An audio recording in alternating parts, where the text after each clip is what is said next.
साथ मैं हूँ कैसर और जदून। शामिल करते हैं न्यूज अपडेट।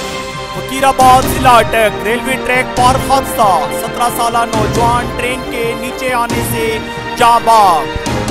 हम आपको आगाह करते चलें कि फकीराबाद जिला अटक संजवाल रोड पर रेलवे ट्रैक पर हादसा पेश आया।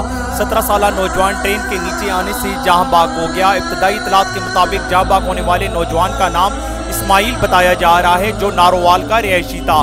संजवाल रोड पर वाक़या फ्लोर मिल में मुलाजमत करता था। गुज़िश्ता रोज कानों में हेडफोन लगाए रेलवे ट्रैक पर वॉक कर रहा था कि चलती ट्रेन की जद में आने से जहां बाग हो गया। वाक़या की इतला मिलती लारनसपुर पुलिस जाए वकुआ पर पहुंची और नाश को अपने कब्जे में लेते हुए कानूनी कार्रवाई के बाद वर्सा के हवाले किया गया।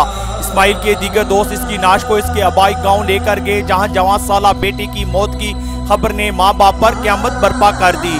अपने और अपने घर वालों की पेट की आग बुझाने की खातिर मीलों दूर मुलाजमत करने वाले 17 साल नौजवान की अचानक मौत ने वालिदैन की कमर तोड़ दी।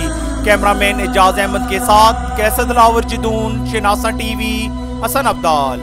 रखते हैं आपको इलाके भर की हर खबर से बाखबर। मजीद बाखबर रहने के लिए हमारा YouTube चैनल सब्सक्राइब करें। सब्सक्राइब के लिए वीडियो के नीचे लिखे सब्सक्राइब पर क्लिक करें और बेल आइकन दबा दें। शनासा टीवी, आपका अपना टीवी।